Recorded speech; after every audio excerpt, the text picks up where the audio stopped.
Everyone has a story to tell. Welcome to DingoTalk, where we explore the experiences that make us who we are. Here's your host, Carlo Guadagnino.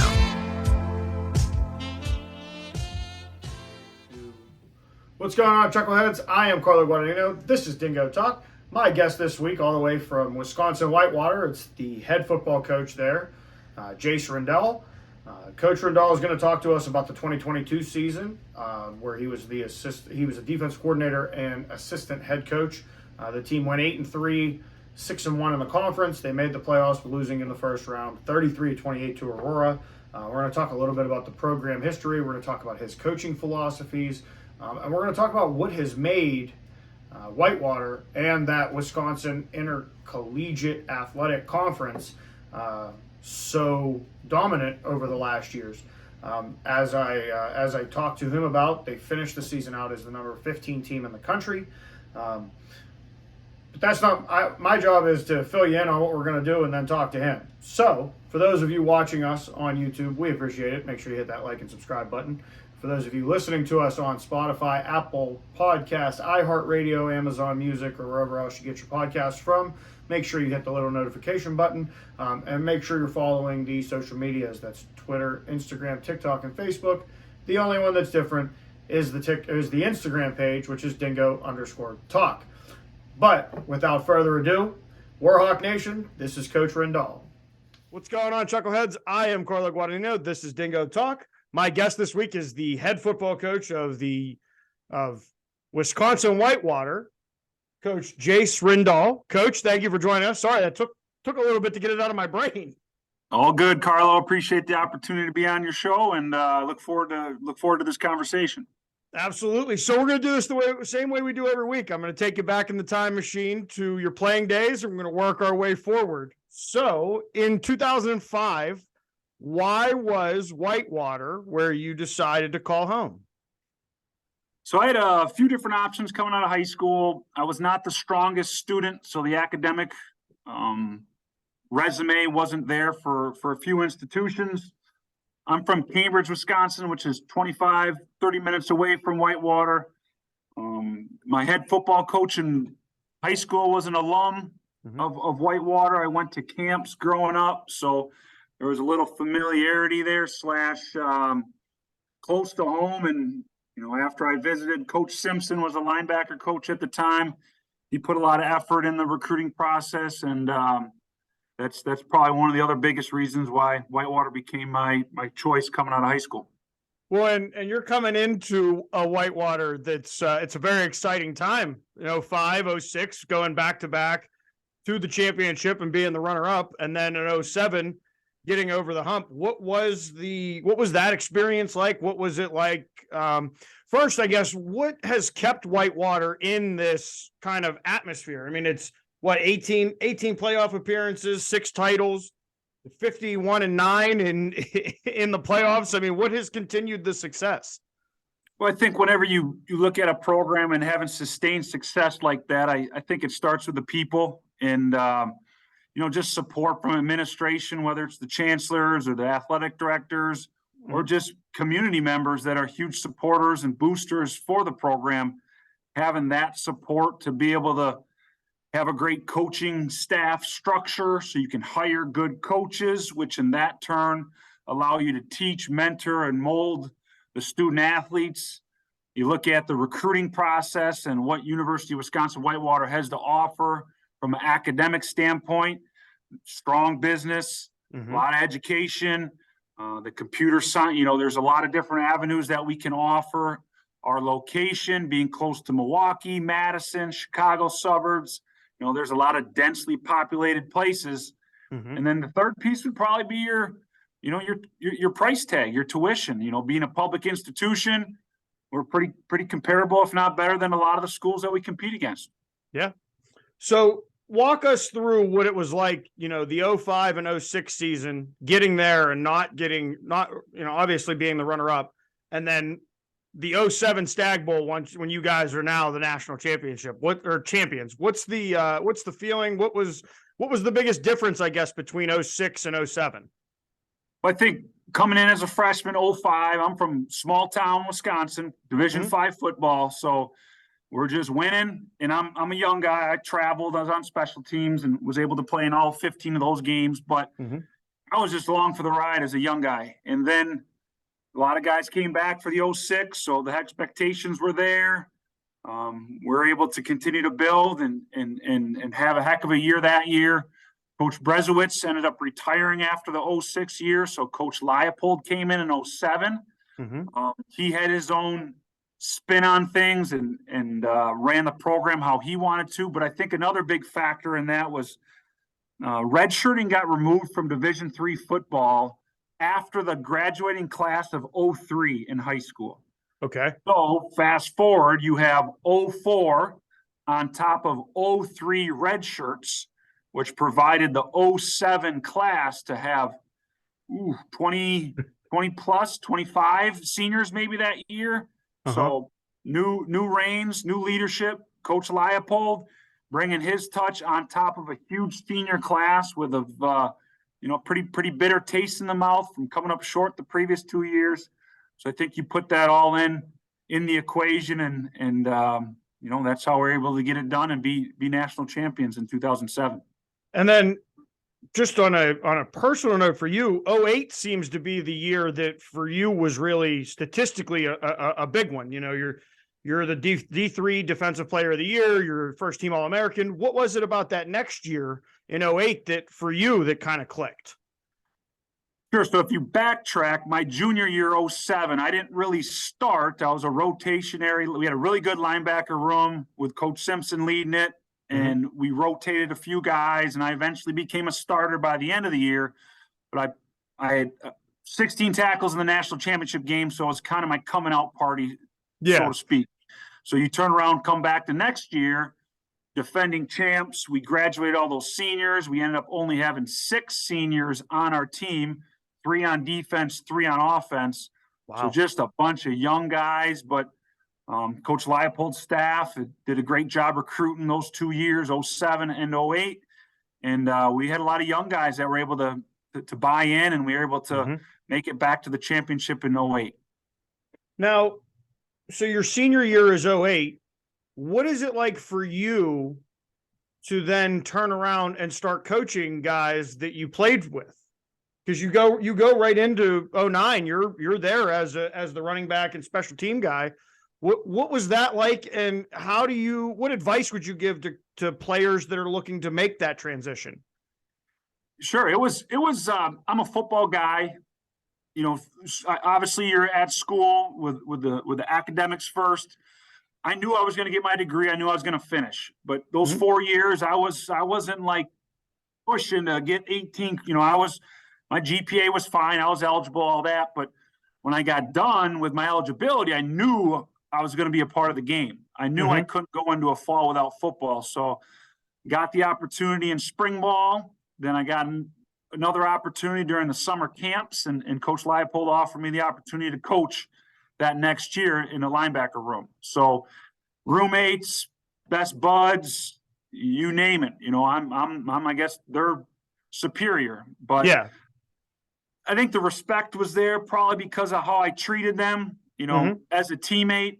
And I don't know if that changed as a coach. I was a captain, so you had that, leadership under your belt. So I think it kind of fell into place probably for those 2 reasons right there. Now, advice to somebody that's going to do that, I think first and foremost, you got to be yourself. You got to be transparent. You can't try to be fake or put up a front and try to be like somebody else. I think you got to have humility to yourself that if you don't have the answers, that's okay. You don't try to lie or talk your way out of it.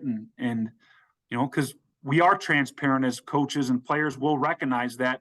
The amount of time we spend with each other. So that'd be the biggest advice. Be yourself, but understand you're not going to have all the answers, and that's okay, because the players will respect you in the long run through the course of the year when you're honest and upfront. So when you finish out the 12 season, that coincides with you getting your master's. Why the decision to then, and I think I know the answer to it because it's moving up the collegiate ladder.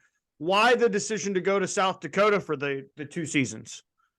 So that was my 8th fall going into Whitewater. So, which I loved, and we won a lot, and great experience. But sometimes I'd say, is there, what's it like out there? What else is there? Because I was really running the linebacker room. I'm under Coach Bullis and Coach Borland. Coach Brian Borland was the defensive coordinator. Coach Leopold's the head coach. So really, it was the same staff structure. I didn't really visualize myself being able to grow within that staff. But, I was pretty young at the time still. Coach Leopold thought it was a good move. There was a guy on staff out at South Dakota. And, the opportunity was there, and it kind of fit with where I was wanting to go and the things that I was trying to achieve. So, and I knew at some point I had to get away from Whitewater. So that's kind of how that shook out. Now I got to ask you. So I talked to a couple coaches from the South. I've talked to a bunch of coaches from the East Coast here. You're our first coach that's kind of, going towards the center of the country. When I talk to these other coaches and I ask them about, the Midwest teams, teams in Minnesota, teams in Wisconsin, stuff like that, it's always a conversation about your linemen. It seems that, your skill guys are your skill guys, but your linemen seem to be just big farm bred kids. Where do you find these big boys? Like, I guess it's in the genes up here or something, but Carlo, I had 3 high school coaches in my office today, and we were talking for about 2 hours, and one of them was a state champ this past fall in Wisconsin, and they run a wishbone buck sweep, not triple option, but more of that. And it's more of a unique breed or a unique style. You don't see that a lot anymore. No. But at the end of the day, right, football's about tackling and blocking. And there becomes a point, maybe it's more common up north, but, if you're playing late in the year, November, December, the weather's a factor, and you're going to have to run the ball when you need to run the ball to win games. So, going back to Coach Brezowitz and Coach Leopold, we're going to be a balanced offense, but we got to have the Hogs up front on both sides of the ball so that we can compete in November and December and be able to control the line of scrimmage on both sides when you have to pick up that first down or you have to milk that clock to close out a game. So I guess it's the linemen in Wisconsin and Illinois and the diet, I don't know. Whatever they're feeding them, they should just keep feeding them it because it's working. So after your 2 seasons at South Dakota, you decide it's time to come back home. How did that come about, and why was it the right time for you? So during my years in South Dakota, I stayed close with all the Whitewater staff, and I made one game when I was gone, which was totally super weird, awkward being in the perk as a fan. But it was, again, time to move on. I'm at South Dakota for 2 years in the same role, not making any money. Not saying that's the deciding factor, but at some point you got to get your head above water. So Coach Leopold on Thanksgiving weekend, they played on Saturday, the Sunday after that, the announcement of him going to Buffalo comes out. So phone blowing up, this, that, maybe a week later, 2 weeks later, Coach Bullis, who was, I think, named the interim at that point, or the succession, or whatever the word is. Yeah. And he gave me a call and wanted to hire me back. So obviously the buzz around Lance and Brian and the boys going to Buffalo, there was an opportunity there. So, that's one of those crossroads in life where you got to make a decision. Are you staying on the bottom of the totem pole doing the GA type stuff for another couple years, or do you want to be more of a full-time coach and have to make decisions and have more responsibility?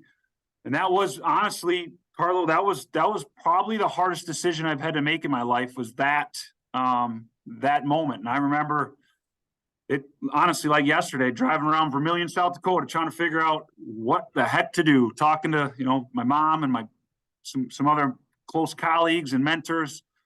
But for whatever reason, my gut, my inside said, go back to Whitewater, go be a full-time coach.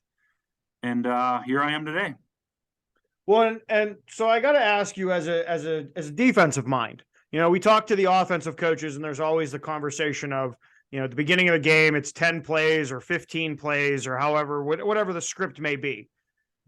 When you were as a defensive coordinator, was that something you did as well? Did you have like an idea of the plays you wanted to run, or was it more, hey, we're going to go into these couple formations and let's see what they do, and then we'll go from there? Probably a little bit of both. I mean, I think you had your pressures probably prioritized based off of personnel and situation. So there's a little bit of that. You're in your base personnel, but then you have a plan if they maybe go a little bit lighter and more receivers, maybe you get in a sub package earlier on. So there's always a little priority checklist to it. I would say it's probably as specific as some offensive coaches are with that detailed of a 1 through 10 play script, but yeah, that was all part of your preparation for sure. So we did a little bit of that. Absolutely. And then, so when you come back as the full-time linebackers coach, then you move into the role of interim DC, then you're the DC and the assistant head coach. What was the biggest change for you from just being in charge of the linebacker room and then becoming the guy that's in charge of all the rooms pretty much? Yeah, I think I was fortunate here at Whitewater having great people around here to help me mature, because I think the biggest difference between those early years coming back to Whitewater and then closer to now is just the maturity of dealing with others. And that's really your colleagues on your staff, your coaches, and, just having conversations and removing emotion and getting the ego out of it and understand that this is about us working together and collectively to get this thing done. So that was probably the biggest challenge as I took on those other couple roles. Well, and it's the year you become the interim DC, what a year it had to have been, because I don't know at what point did you guys know you were playing football, and then how did the schedule work for you guys for the 2020 season? Yeah, so we shut her down the whole country, and I think it was March or April, somewhere around there, and eventually spring ball gets shut down, and you're like, okay. And you get to summer, and nope, no summer camps. You're like, okay, well, nope, no fall. Nope. All right, no games. So we actually, our athletic director, Ryan Callahan, fought like heck. Steve Hilmer was our head of our sports medicine athletic trainer, and he was on a board for the university, and we were able to have 50 practices that spring. So, or not, that fall of 2020. Yeah. A, B, we had the team split up, but it was, you're around your guys, you're figuring it out, you're working together to get over this adversity. So it obviously was a challenge and crazy, but that was huge. That was our development and allowing us to grow as a staff and the players to understand the new coaches and their new roles. So we took advantage of that. Then we came to the spring. I think we had 46 practices in the spring. So they're not even they're contact days or something along those lines. I know it was 96 days, I think, is what we ended up getting that calendar year. So again, a blessing in disguise, because if you would have looked at the install plan for the fall of 20, prior to 96 practices, and then post 96 practices, fall install of 2021, it was a lot different, which is where that blessing, we were able to grow. We were able to figure out, nope, get rid of, tighten up, maybe add this. I think that kind of helped propel us to the fall of 2021 and having a pretty good year on defense. Well, and so let's talk about last year, and then we'll talk about the projection for going into 2023 and how spring went. And we're on the heels now. We're getting ready for camp. But so walk us through the 22 season. So 8-3 overall, 6-1 in the conference. Now, as I was looking at the standings, was there a split for the conference at the top? Yep. Okay. Yep. UW-Lacrosse was the other co-champions. So walk us through the 2022 season. You make it to another playoff appearance. You get the first round loss to Aurora, 33-28. But just walk us through the season and how it developed. Yeah, so we lost a couple coaches on our staff, the different programs. So our whole offensive staff was new. Defensive staff was the same. So there was some new familiar faces. So there was just a little bit of an inconsistency piece to it. We started off, played terrible game one, then also we come back and play really good in game two. And then all of a sudden, it's just kind of one of those deals where you're riding a little bit more of that roller coaster and the consistency piece wasn't there. So, round one of the playoffs, we came it down right to the wire at the end and had an open guy and we couldn't quite complete the pass and ended up going to the other team. And that's kind of how that game ended. But, it's what it is. We won conference for the fourth year in a row, which is a heck of a task to do in our challenge in WIAC. So there was a lot of positives that came from the 2022 season. So, but yeah, and then.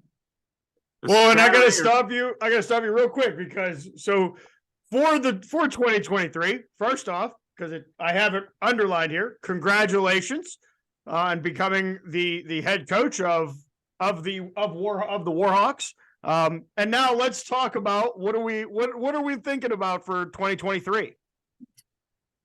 Ready to go. Coach Bolus had left this program in a tremendous spot.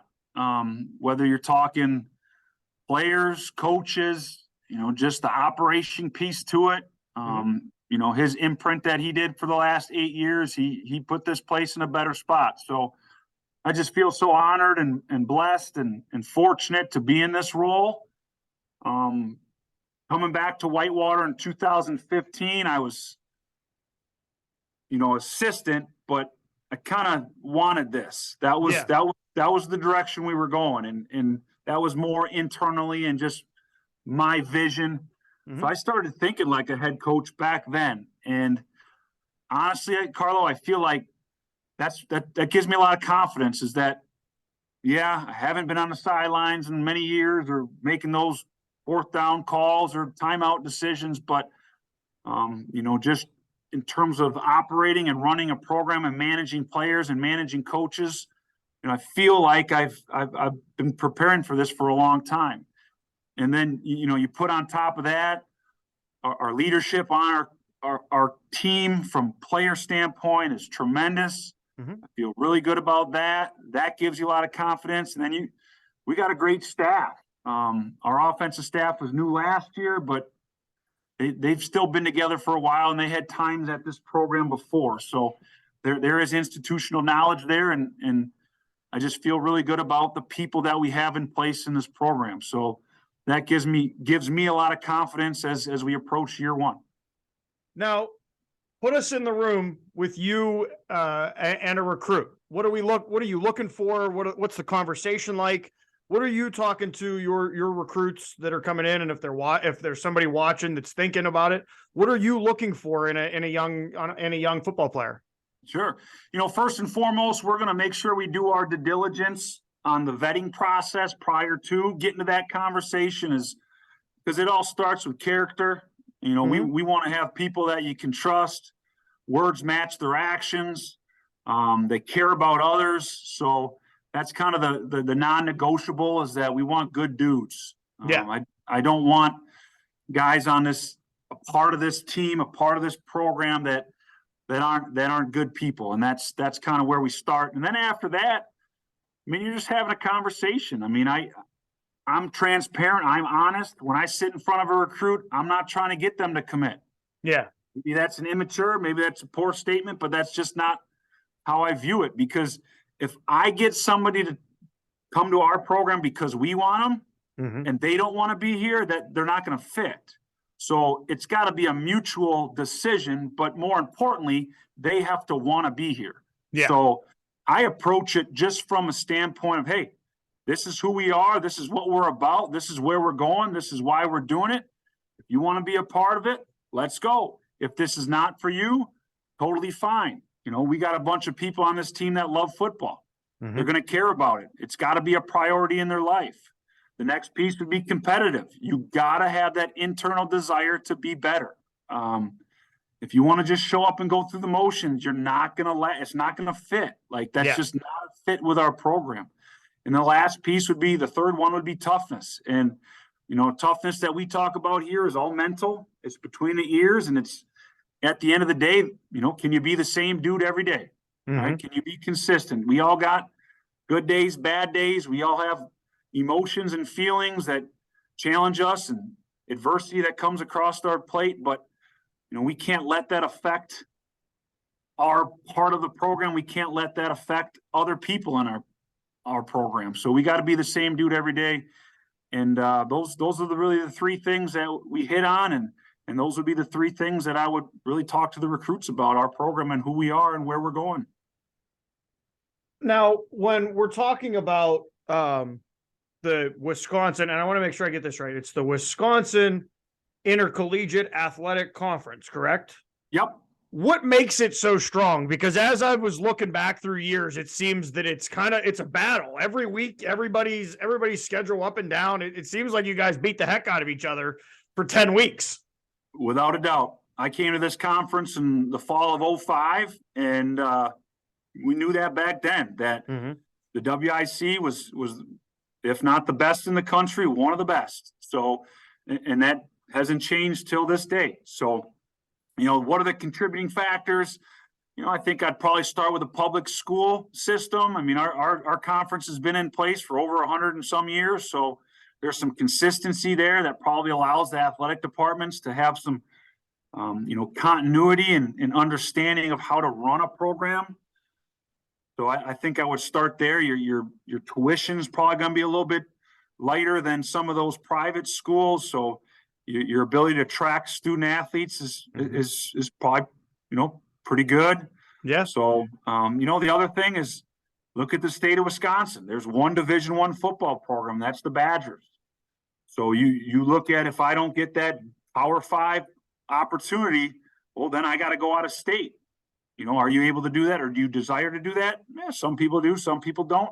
Mm-hmm. But that's definitely going to strengthen our conference and allow us to compete at a higher level. Now, as you talked about, you were a Division III player. You've coached predominantly in Division III. What's the significance of Division III? Because and I'm sure the outliers and the facade that is put around Division III, that it's a glorified intramural league and it's this, that, and it's not. It's really not. But what's the biggest, let's start with what's the significance of Division III? Yeah, I mean, I think every program has their own approach. Mm-hmm. I look at Whitewater, and that's what I can speak for, is being at Whitewater. My first meeting with our team, I walked in front of the room and I told the team, fellas, we are all volunteers here. There are no hostages. And all I wanted to get across is, guys, it's your choice to be here. And if you choose to be a part of this and you choose to be here, you're choosing to do things a certain way. Right? Football is the greatest team sport on earth. You can't win unless you're all together. Everybody buys into the same principles, values, standards. So I don't know if you can do that at a scholarship school. I don't know if you can say that at some of the other institutions. Okay. And then the other piece that I probably love the most is, you got to love it, right? Yeah. You got to love it. You're paying for your school. You got to go to class and earn that degree, and that's priority number one. And then football comes after that. But it's your choice to be here. You're truly a volunteer if you're in this program. And we're going to do and utilize all our resources that we can to help you. And we're going to try to make this program first class and the best that it can be. But the reality is, it is a Division III program. We got to fundraise our tails off, and it probably operates on a lot of levels as a high school program from a monetary standpoint. But yeah, from a competitive and a atmosphere and a level of play, I think it's probably a little bit higher than a Division III school. So my last question before we get into the randoms. There's 5 of them that are they're out there. What is your message going into 2023 for the alumni and the fans of the Warhawks as we really I don't even know what the countdown is, but I think we got to be getting close to under 50 days for camps reporting and such. So yeah, my message, just, we're going to attack this thing one day at a time. And I know that's cliche, and I don't know how sexy that is or if that's what somebody wants to hear, but we got a really challenging schedule. Well, you take it one day at a time. You take it one game at a time. It is what it is. Let's go to work. That's my message. I think you're going to see this team care about each other. I think you're going to see this team play with some confidence. I think we're going to be a very disciplined team. And then you're probably going to play with a little bit of an edge. And that's how we practice. That's how we handle our business in the meetings. It's how we go about it. And I don't know if there's a word that I'm missing that I should be saying for all the alumni and the fan base, but we're going to go at it one day at a time and just try to get better but attack it, right? We're always moving forward. We're trying to go. We're not just trying to be at practice. No. There's intent. There's purpose. Let's work to get better, and let's try to work to dominate and try to be the best that we can be. And then let's see what happens. I have a lot of faith in our staff and our players. I've been around this program for a while. I think I have great perspective on what it takes to succeed at this level. And again, I'm going to go in. We're going to go in every game thinking we can win. Yeah.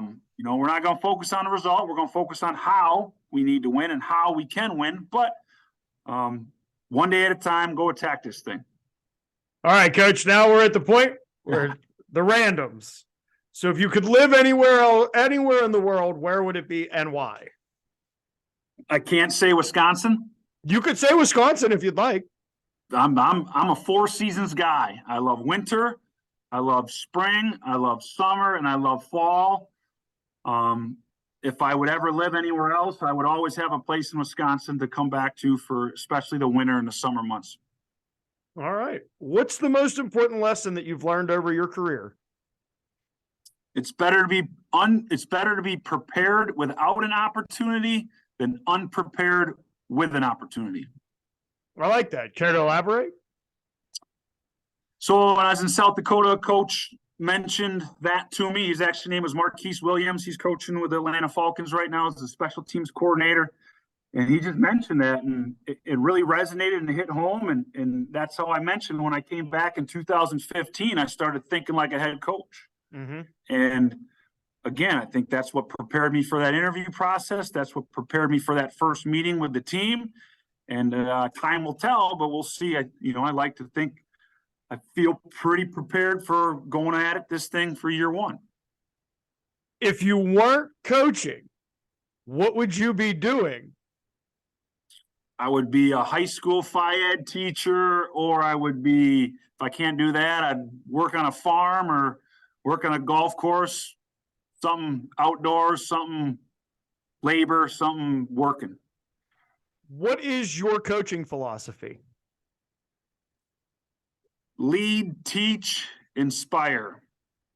I like that.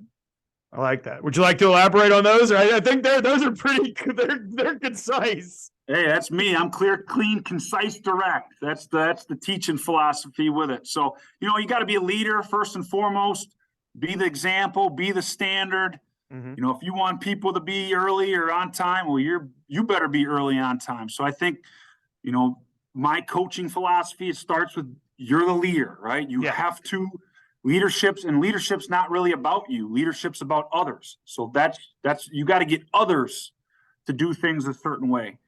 And then the teach part is, you need to get others to do things a certain way. So you better invest, support your players, build a relationship with them, connect with them, be competent so that they are learning and getting better. And then that will help the trust. But that's the teacher. You're always teaching.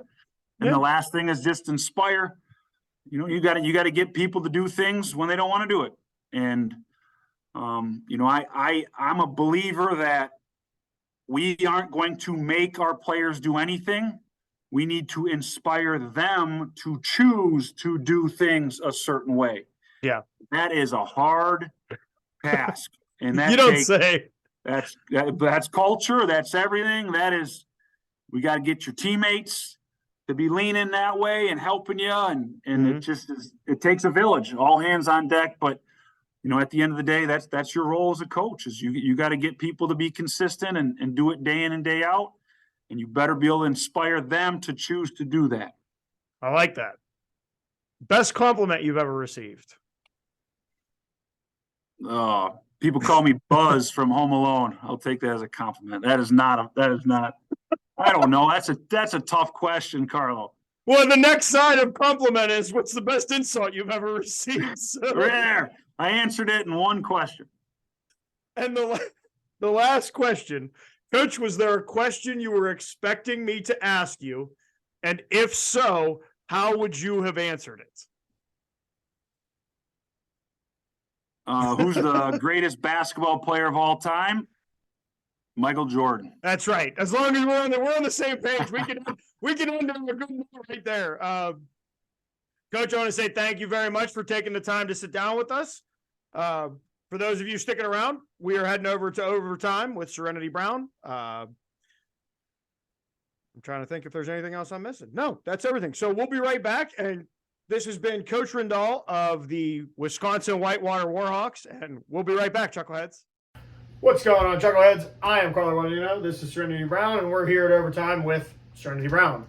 We just finished up with Coach Rindahl and Warhawk Nation from the University of Wisconsin-Whitewater. Sounds hardcore, just some Warhawk Nation. Sounds hardcore. Ended the 2022 season as the number 15th ranked team. Since this recording, the preseason rankings have come out. They are now the number 11 team in the country heading into the first game of the year. I can promise you in our 10 games that we're picking, their game will be in there. But go ahead. Let's talk about, in comparison to a couple other episodes, I think it was quick to the point, but I don't think it ran very long. But I think he had a lot of detail. I edited this a few days ago because we had some stuff going on that we had to take care of, so I don't remember the exact play time in my brain, but I think it was one of the You can tell the truth. We recorded this already, and the phone decided to tell us no. That is true. That's what happened. What happened. We recorded this. We did record this already. And the other big thing, and I told this story on the last recording, for me, this was a big get. DB can... I'm not going to use the word I screwed up the last time.